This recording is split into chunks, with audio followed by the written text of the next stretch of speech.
Okay, ang susunod po nating tatawagin, syempre tamang-tama yung nakatoka sa kanya because he is such an inspiration from then up to now. Sir Villena.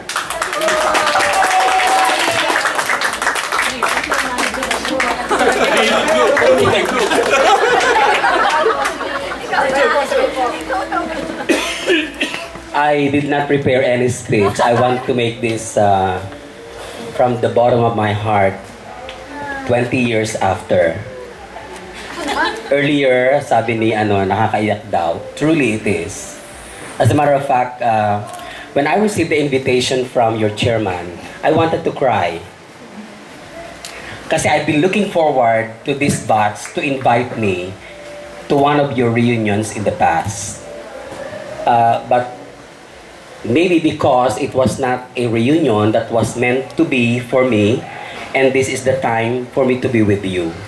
Although I had a lot of commitments for today, actually I had 3 commitments for today. I have my Christmas party with the Rotaract of Metro Lipa and the Interact Club of the Mabini Academy. And what I told them was, I'll try to catch up if I could still anytime tonight. But this is one occasion which I cannot just ignore. Because for one thing,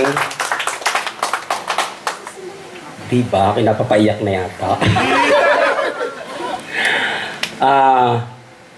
Because I have always loved you. I have always been the closest to my heart through the years of my life at the Lipa City Science High School.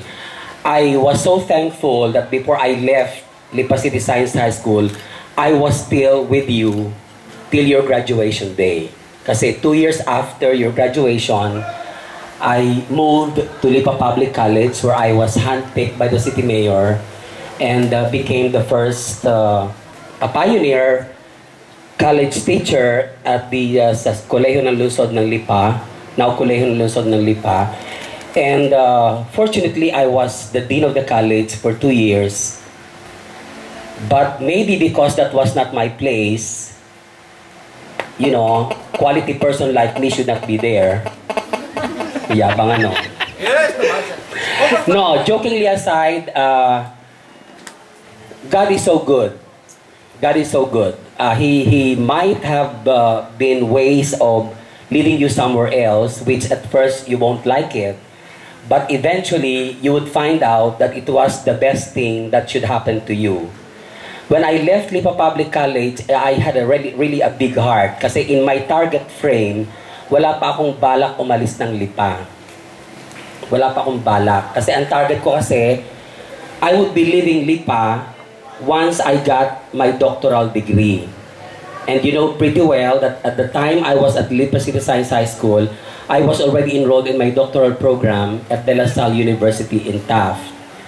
But I stopped because, there were so many problems along the way. And then I moved to Lipa Public College where I still had the opportunity to go back to my doctoral degree program at De La Salle.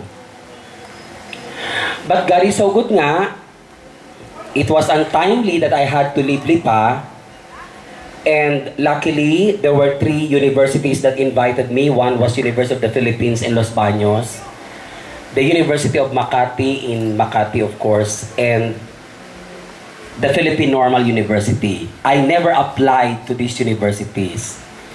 Para bang nakatatak naman sa pagkatao ko din naman na wala akong in-applyang trabaho kahit nung ako'y nasa Lipa. Lagi akong inuoperan. So if you could call it an inspiration, so be it.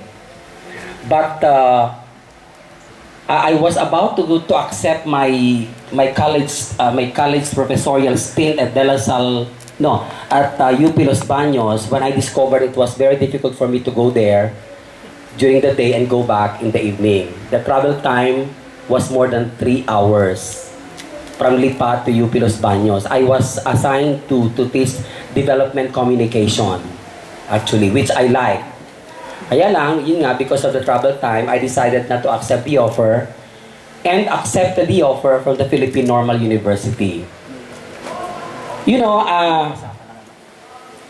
I at first, it was very difficult for me because I was never assigned to teach languages. Hindi ako na-assign magturo ng English. Ang tinuro ko agad ay professional education courses for those who are aspiring to become teachers of elementary and high school. Gradually, I came to like it. In a matter of months, I was assigned as the research director of the College of Education. And within 1 year, would you believe, I stayed in Lipa for more than 20 years and I was never recognized. May kaunting emotional pain pa, no? But in a year time at the Philippine Normal, I was awarded as the most outstanding faculty in the College of Education. I was voted #1 by the students of the Philippine Normal. Hindi ko alam, pero bakit ang bagong-bago pa lang ako, nalagpasan ko pa yung ibang mga faculty doon. Kasi 10 ang pinili. So during the awarding, hindi ko naman alam na awarding yun. Basta I was invited to come over and watch the awarding, only to find out I was one of the awardees. So the MC began with number 10. And as the award is given, the Master of Ceremonies would describe who this professor is. So ako naman, dahil bago naman ako, hindi ako nag-expect na kasali ako dyan. Diyos ko, ang kapal ko naman. Ano. Ang tagal ko nga sa Lipa, hindi ako na-awardan eh. Na-awardan naman ako sa Fernando Air Base High School as Selected Teacher of the Year. But that was in 1978. Masyadong remote na ano. Lumalabas ang edad. Yes, lumalabas ang edad, and you've got to be proud of your age, because age is an achievement, remember? Yes! Remember that article doon sa Insights, doon sa second year book ng English, which runs this way: age is psychological. It is the movement of the hand, the feeling of the heart. So kung nakakagalaw pa ang kamay mo ng ganan, do you call this 60 years old? Oh, I'm 60. In 5-year time, I'll be retiring. Pero gusto ko na ding mag-retire ngayon. Pero wala pa akong senior card. Wala pa akong senior citizen card. Pakukuha pa kay Ray Delio. Assignment ni Ray Delio City Hall. No, but because, you know, I'm just trying to recall my own experiences, because I would like to believe this could inspire also each one of you and even your children. That, you know nga, for every door that closes, more windows are open. I never had any regret in my life na nawala ako sa Science High School. Although wala akong planong iwanan ang science. But yun nga, ang Diyos ay may paraan para dalihin ka naman sa akala mo'y hindi maganda, pero at the end, yun pala ang magbibigay sa'yo ng maganda. In a very short span of time at the Philippine Normal College, I was handpicked by the President to be the head of the graduate school department. The Department of Educational Management and Curriculum and Instruction. And then after which, I was one of those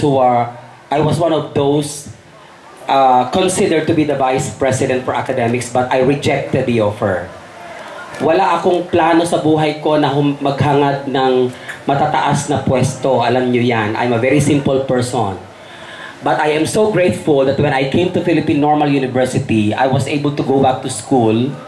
I pursued my doctoral degree at the University of Santo Tomas, where I was granted the first summa cum laude honor in my PhD degree.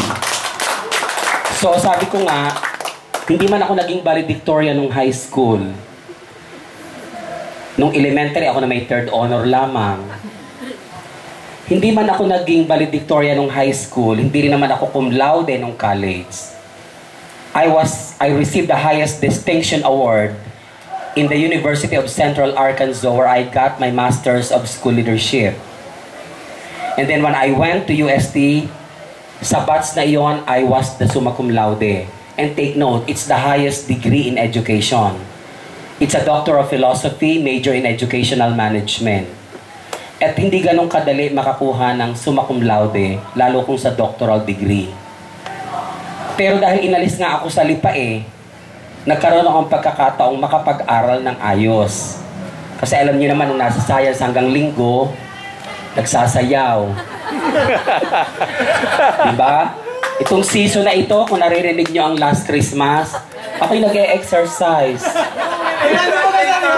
Diba? Sana nga yun ang opening number nyo yung Last Christmas Meron, sir. But anyway, and then things go fast. Things go very fast. After my graduation from my doctorate, I have been recognized in a circle of doctors in Metro Manila. And up to now, I have been traveling all over the country and in Asia doing professorial lecturing. Recently, I received an invitation from Rex Publication to do the transition management of the K-12 curriculum, which I have already done in the National Capital Region. There were 4 venues in the National Capital Region where I handled all the administrators and the principals of different private schools in Metro Manila. This January, I have the whole Visayan region as my assignment for my lecturing. I have to lecture on how to manage the K-12 curriculum. And I am sure yung mga anak nyo, inabot na yan ng K-12 curriculum. So my role now is to explain to the administrators and the principals of the different private schools in the Philippines why we have the K-12 curriculum. I am sure you know the Bologna Accord, the Washington Accord, the international trends happening in Europe and in America. And these are all inputs why we are having this K-12 curriculum. So it is very important that your children, or it is fortunately on the part of your children that they would be able to be educated in the K-12 curriculum. Because once they finish the K-12, then their diplomas and certificates are recognized worldwide. So hindi na tayo mamumreba na kung graduate ng engineer ang anak mo, saan man yan pumunta, recognize yung engineer. Unlike before, kasi nga ay 10 years lang ang ating basic ed plus 4 years of college ed is 14. In Singapore, they have 12 plus 2 years preparatory in college, so 14. Tayo, sa 14 years, tapos na ng college, karamihan. Doon sa mga may 4-year degree. And that's the reason why we are adopting now the K-12 curriculum. And I am so blessed to have been given this assignment because I will be traveling beginning January. I will be traveling from one region to another, explaining to all the private sectors the transition management of the K-12.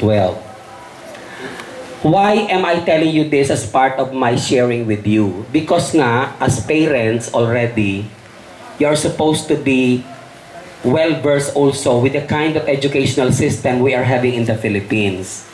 So you could be able to guide your children along the way as they acquire their basic education and eventually their college education.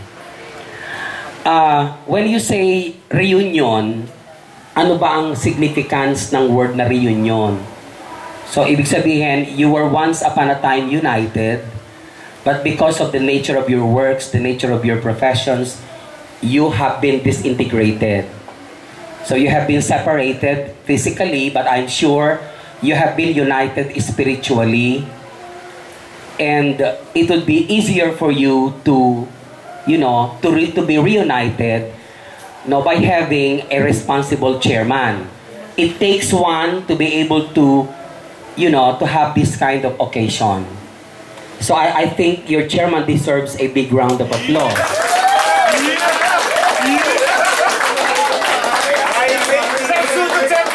Siguro, before your reunion occasion ends tonight or tomorrow, you've got to assign already the next chairman who is going to work for a continuous reunion.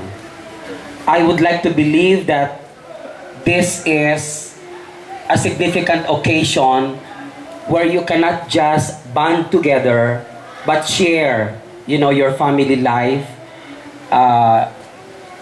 pluses or minuses or pros and cons of your married life. I think the gentlemen can learn from each other and the ladies can also learn from each other regarding how they are carrying on their family life. Because, the family is the most important unit of our society.